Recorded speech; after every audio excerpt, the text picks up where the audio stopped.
धातु और अधातु की सीरीज में आज हम पढ़ेंगे अयस्क से धातु का निष्कर्षण।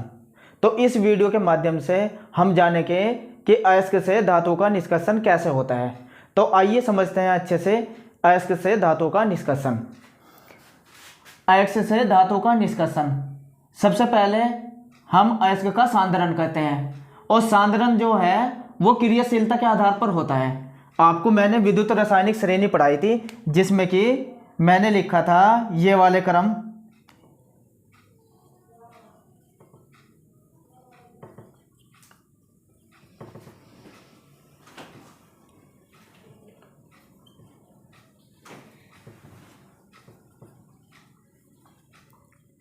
ये विद्युत रासायनिक श्रेणी का क्रम था कि जैसे लिथियम, पोटेशियम, बेरियम, कैल्शियम,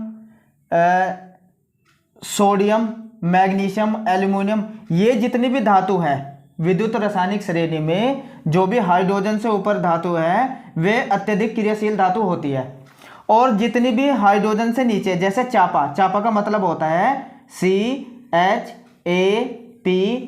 चापा, यानी कि C से Cu, H से Hg, A से Ag, P से Pt, A से Au, ये जो धातुएं होती है ये बहुत कम क्रियाशील होती है। तो यहाँ लिखा मैंने निम्न अभिक्रियाशील धातुएं। देखो ये Cu, Ag, Au, Hg, ये निम्न क्रियाशील धातु हैं। ये मध्यम क्रियाशील धातु हैं जिसमें कि मध्यम अभिक्रियाशील धातुएं। और जो विद्युत रासायनिक श्रेणी में सबसे ऊपर धातुएं होती है वे अत्यधिक अभिक्रियाशील धातु होती है, जहां मैंने ही लिखे हैं। तो इन धातुओं से हम जो अयस्क होता है उनका सांद्रण अलग अलग विधियों द्वारा करते हैं। अगर हमें निम्न अभिक्रियाशील धातु है जैसे कॉपर, Hg चांदी, Au सोना और Hg पारा, इनका अगर हमें इनका सांद्रण करना है तो सबसे पहले जो भी हम अयस्क लेते हैं सल्फाइड, अगर वो सल्फाइड अयस्क है तो उसका भर्जन करना होता है। अब यहाँ आया भर्जन। भर्जन किसे कहते हैं, सबसे पहले आइए समझते हैं भर्जन को भी। भर्जन के बाद धातु ऑक्साइड प्राप्त होते हैं हमें और फिर उसका शोधन करते हैं। तो ये तरीका होता है निम्न अभिक्रियाशील धातुओं को प्राप्त करने का। तो अयस्क का सबसे पहले हमें क्या करना होता है, जो सल्फाइड अयस्क होते हैं उसका भर्जन करते हैं और भर्जन से हमें धातु के ऑक्साइड प्राप्त होते हैं, फिर उसका शोधन करते हैं। तो आइए भर्जन समझते हैं किसे कहते हैं भर्जन। सल्फाइड अयस्क को वायु की उपस्थिति में गलनांक बिंदु से निम्न ताप पर गर्म करने पर ऑक्साइड में परिवर्तित हो जाता है। इस क्रिया को भर्जन कहते हैं। कहने का मतलब यह है, अगर आपको भर्जन की अभिक्रिया करनी है तो वायु की उपस्थिति में कि अयस्क पिघलने से नीचे के, यानी कि गलनांक बिंदु से नीचे ही उसे इतना गर्म करते हैं कि वो अपने ऑक्साइड में प्राप्त हो जाता है। जैसे कि एक उदाहरण, ये सिनेबार है। सिनेबार जो होता है, जो सिनेबार अयस्क है वो पारे का मुख्य अयस्क है। जैसे ही इसे वायु की उपस्थिति में गर्म करते हैं तो ये अपने ऑक्साइड में प्राप्त हो जाता है। जैसे कि यहाँ लिखना है सल्फाइड अयस्क, ये रहा। फिर इसका क्या करना है हमको, भर्जन। ये भर्जन की क्रिया है और इससे क्या प्राप्त हो जाएंगे, धातु ऑक्साइड। देखिए धातु ऑक्साइड। फिर इसका शोधन करेंगे तो हमें Hg प्राप्त हो जाएगा।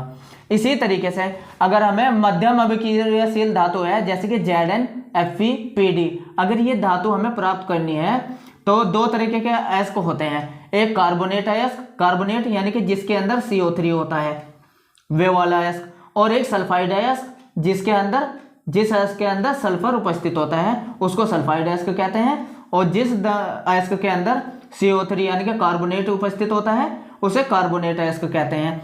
अगर आपका अयस्क कार्बोनेट है तो उसका सबसे पहले निस्तापन करते हैं। तो निस्तापन की क्रिया ये तो वायु की उपस्थिति में होती है, भर्जन की क्रिया, और जो वायु की अनुपस्थिति में होती है उसे निस्तापन कहते हैं। निस्तापन भी आपको अभी थोड़ी देर में समझाएंगे। ये क्या होता है, दोनों ही क्रिया से क्या होता है, धातु के ऑक्साइड प्राप्त होते हैं। दोनों ही क्रिया से धातु के ऑक्साइड प्राप्त होते हैं। उसके बाद ऑक्साइड धातु का अपचयन करते हैं और फिर जो धातु प्राप्त होती है उसे धातु का शोधन करते हैं। ये धातुएं होती है मध्यम अभिक्रियाशील धातुएं। तो आपको ध्यान रखना है, अगर कार्बोनेट अयस्क है तो आपको उसका पहले निस्तापन करना पड़ेगा। फिर वो धातु ऑक्साइड में बदली जाएगी, फिर उसका अपचयन करेंगे और फिर धातु का शोधन करेंगे। अगर सल्फाइड अयस्क है तो सबसे पहले भर्जन करेंगे, भर्जन के द्वारा ऑक्साइड, धातु का ऑक्साइड प्राप्त होता है, फिर धातु का अपचयन करेंगे, फिर शोधन करेंगे। तो बस ये ध्यान देना है कार्बोनेट अयस्क है या सल्फाइड अयस्क है। और अगर उच्च अभिक्रियाशील धातुएं होती है जैसे कि potassium, sodium, calcium, magnesium, aluminium, ये अत्यधिक क्रियाशील धातुएं होती है। अगर अयस्क से इनको प्राप्त करना है तो जो भी अयस्क है उसके गलित धातुओं के मिश्रण का विद्युत अपघटन करते हैं, यानी कि विद्युत प्रवाहित करते हैं। ऐसे में प्लस और माइनस यानी कि कैथोड एनोड पर अलग अलग तरीके से धातु प्राप्त होती है। इन क्रियाओं को अभी डिटेल में जानेंगे। तो आज हम जानते हैं निम्न अभिक्रियाशील धातुओं का किस तरीके से सांद्रण किया जाता है। तो यहाँ लिखा है निम्न अभिक्रियाशील धातुओं का सांद्रण, चाहे कॉपर हो, चाहे चांदी हो, चाहे सोना हो या चाहे पारा हो, किस तरीके से इनको प्राप्त करते हैं आइए देखते हैं। अगर हम सिनेबार जो कि पारे का एक अयस्क है, इससे धातु प्राप्त करनी है तो क्या करना होता है। यह मरकरी का एक अयस्क है, यानी कि Hg को पारा बोल देते हैं या मरकरी। जब इसे वायु में गर्म करते हैं तो यह सबसे पहले मर्क्यूरिक ऑक्साइड HgO में बदलता है तथा बाद में मरकरी धातु में परिवर्तित हो जाता है। किस तरीके से आइए देखते हैं। सबसे पहले हमने यहाँ सिनेबार का फार्मूला लिखा है HgS। इसको क्या कहते हैं, यही वाली क्रिया है सेम। इसको अगर वायु की उपस्थिति में गर्म करते हैं यानी कि भर्जन की क्रिया अपनाई जा रही है तो ये सल्फाइड काय में बदल जाएगा, धातु ऑक्साइड में HgO plus sulphur dioxide gas निकलेगी। जब इसको संतुलित करेंगे तो यहाँ भी 2 आ जाएगा, यहाँ भी 2 और इधर 3 आ जाएंगे और यहाँ 2। तो ये अभिक्रिया होती है, ये इसे हम भर्जन कहते हैं। इस भर्जन की क्रिया के बाद होता क्या है तो अभी समझते हैं। इसके बाद ये जो ऑक्साइड अयस्क होता है HgO, इसको गर्म कर देते हैं।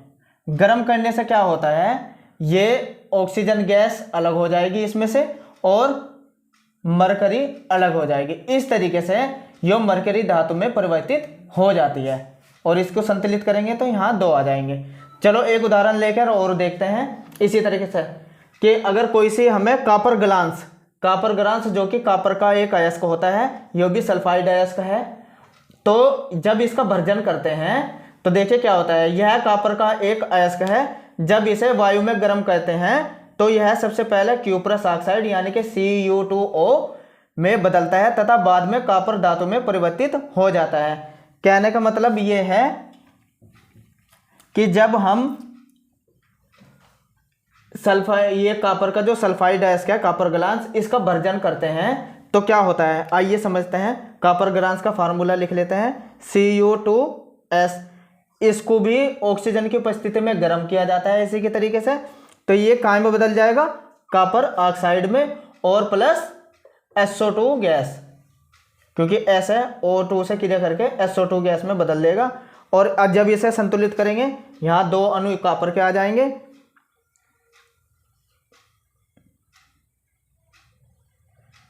इस तरीके से ये कॉपर ऑक्साइड में बदल जाता है। और जब इसको भी हम गर्म करते हैं तो ये कॉपर में और सल्फर डाइऑक्साइड इस तरीके से ये कॉपर में अपचयित हो जाता है।